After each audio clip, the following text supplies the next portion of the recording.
We're going to move to intellectual properties and economic issues with Beatrice Olds. So, Beatrice, she's a partner of an intellectual property firm called Lavoie in France. She holds an MSc in engineering and a PhD in biochemistry from the French School of Life Sciences. And our focus at the firm is on patent prosecution and client counseling, due diligence, and freedom to operate studies. So I leave the floor to Beatrice to talk about IP and economic issues. So thank you for inviting me. I will try to introduce a subject on which you are maybe less familiar and make it accessible to all of you. So I'm a biologist, patent specialist, but not a patent specialist of the CRISPR technology, but I will try to explain the ongoing situation. So just first a timeline that goes back to the years 2012, 2013, just to describe the initial situation as regards patents, which can explain the current situation. So here we find the first publication by the team Doudna-Charpentier, and here the publication by the Zheng team, so the Broad Institute MIT. So we can see that these scientific publications were anticipated and followed by successive patent filing, either for the UC Berkeley, University Vienna, or Emmanuel Charpentier team. And we have the same thing on the side of the Broad Institute MIT. If we look at the scope of protection that each team can look for, regarding the UC Berkeley, University and Vienna, what the protections they are looking for is protection of the CRISPR-Cas9 gene editing system and its application, whatever the field. On the other side, for the Broad Institute MIT, the patent protection is more focused on application in eukaryotic cell. So we can see that there is an overlap between the protection which is sought by both parties. So to translate it in a non-patent specialist word, like Jennifer Doudna say, the Broad Institute patent is for green tennis ball, but the patent we will have is for all tennis balls. But nevertheless, the thing is that if the Broad Institute has patent on green tennis ball, the Doudna team cannot implement or use a green tennis ball without the authorization of the Broad Institute. And conversely, the Broad Institute cannot use green tennis ball because although they are green, they are still tennis ball without the agreement of the University of Berkeley, University of Vienna, and Emmanuel Charpentier. So we also have different patent systems, and when the applications were filed, in particular in the US, there was a specific regimen which defined that the right to patent protection belongs to the first to invent. On the other side of the Atlantic, at the European Patent Office, the right to the patent belongs to the first inventor to file, who filed the application. So we are differences in patent law that can lead to different situations, whether we look at the situation in the US or in Europe. So this table somehow summarizes, maybe not exhaustive, the different patent applications that were filed by both teams. So the first line is the international patent application. Afterwards, we have the application in the US and Europe. So what we can see is that the Broad MIT had a much more aggressive patent strategy because they filed numerous patent applications. They also made use, although they were second to file, they used acceleration of proceedings in order to obtain rapidly patents in the US, while the University of California, for the time being, only have patent application, meaning that it's still under examination. And we find the same situation in Europe, where numerous patents have been granted to Broad MIT, and University of California obtained so far 2 patents. So the patent dispute, which is ongoing, is that in the US, the University of California launched what we call a patent interference in view of several patents that were granted to the Broad MIT. And in Europe, we have ongoing opposition on both sides. You can see that there is a proceeding in Europe which makes that once the patent is granted, competitors have 9 months time period where during which they can file what we call an opposition, which is somehow you file a brief to challenge the validity of the patent which has been granted.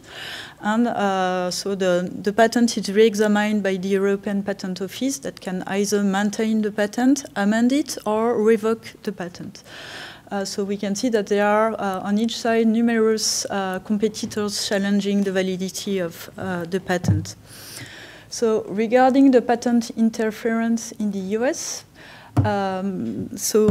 basically what the University of California tried to do is to have the US Patent and Trademark Office take position on whether the patent granted to the Broad Institute MIT, which read on a method of editing target DNA in eukaryotic cell, was rendered obvious in view of their own patent application, which relate to the same method, but without limitation to eukaryotic cells.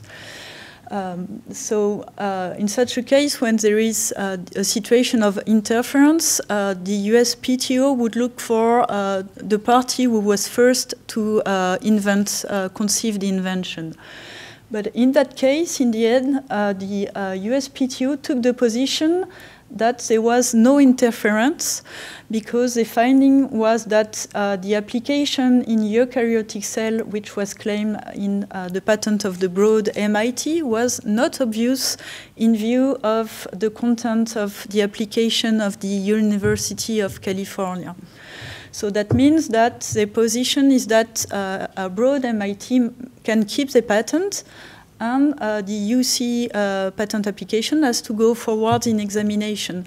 So the would say drawback of this finding for the University of California is that if application in eukaryotic cell is considered non-obvious in view of their own patent application, in a second step, the patent office may consider that they were not in possession of the invention as far as application in eukaryotic cell is concerned. So a question might be whether in the second step the patent office may allow the patent for the University of California, but provided they carve out protection on application in eukaryotes.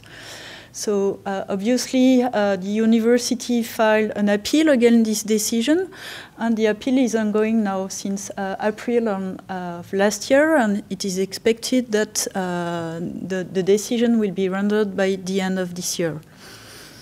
So that was the situation in the US. On the other side, at the European Patent Office, so a first patent was granted to the University of California, which reads broadly on a method of modifying a target DNA, but which also contain specific claims on the application in eukaryotic organism or vertebrate animals. Meaning that at least the EPO considered that it was sufficiently described in the patent application from the University of California, and that they could claim this kind of protection. So somewhat it's an opposite decision compared to the decision of the USPTO. Broad Institute MIT had also obtained a patent, but this patent has been revoked at the beginning of the year. It's not for the same issue. It's due to invalidity of priority claim. So just to try and make it simple, priority is when you file a first patent application, you have a 12-month time period during which you can, I would say, make your invention evolve and file again several or one new application later on within this time frame of 12 months, and provided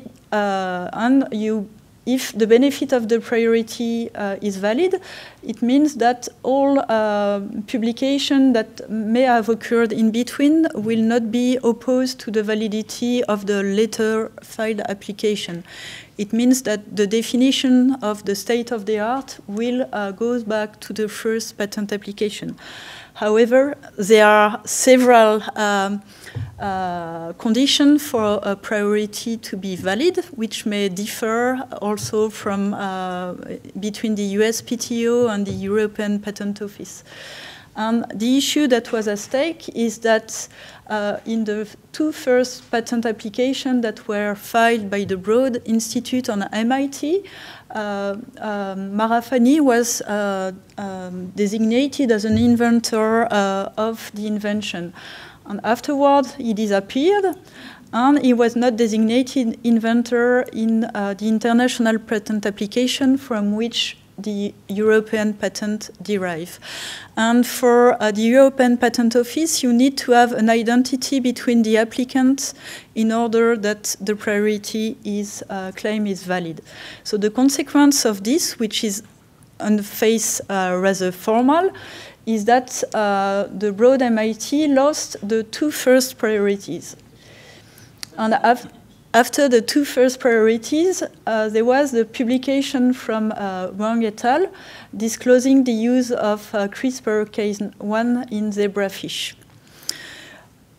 A second topic was that the European Patent Office has a rather strict consideration as whether the invention was properly disclosed in a prior application.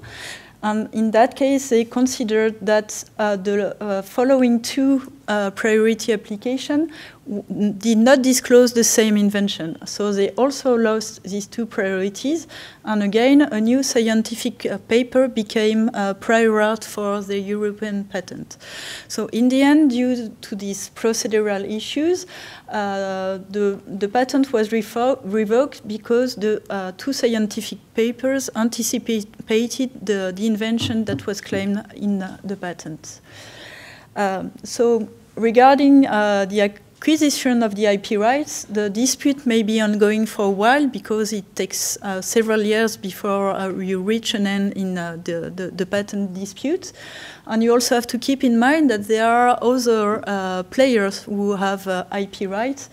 Actually, in a study that was released in the beginning of this year, they reported 2,200 patent families relating to the CRISPR technology. So the situation regarding licensing may remain opaque for a while. Nevertheless, there's already been some license granted, either directly by the Broad Institute or for the University of California through surrogate company. And there are three main fields of licensing. In green, you have agriculture and food industry. In black is all that relate to research tools, cell lines, and animal models. On the blue side, it's rather the human therapeutics and human therapeutics in particular. The Broad Institute, MIT, and Harvard released a statement on their website saying that they would make the tool publicly available to all academic and non-profit community, and that there is no need to apply for a license. But they also clarified that companies that would use the technology for their own commercial research, or company wishing to sell tools and reagents for genome editing would have to apply for a non-exclusive license. For human therapeutics, the model is rather granting exclusive license in order to be able to compensate for... I'm sorry, Beatrice, please conclude. Yeah, I go through it. So for human therapeutics, there are exclusive license which are granted. And the Broad Institute MIT also included in their license clause relating to ethical issues, which limits the implementation of the technology. Recently, there have been an initiative which was launched to create what we call a patent pool. So a patent pool is the third picture which is shown there, in which a patent owner cooperate and agree to put the patent within a pool so that multiple licensees can access to the technology and obtain at the same time a license from the different proprietor. So to conclude, it's true that the patent situation regarding the technology is very complicated, and as a consequence, licensing situation also. The patent pooling could represent an effective solution, but the condition to that is that the owner of the foundational patent participate in the pool. It seems to be in the process of consolidation for at least the agricultural field. And for therapeutic field, what is contemplated is rather that the different patent owners would move to granting license only for gene-specific or disease-specific topics in order to avoid having one company having all the exclusivity on an entire field. Also, alternative way could be also contemplated with some company that may favor the use of alternative to Case 9 that may be more free of IP rights. Stop.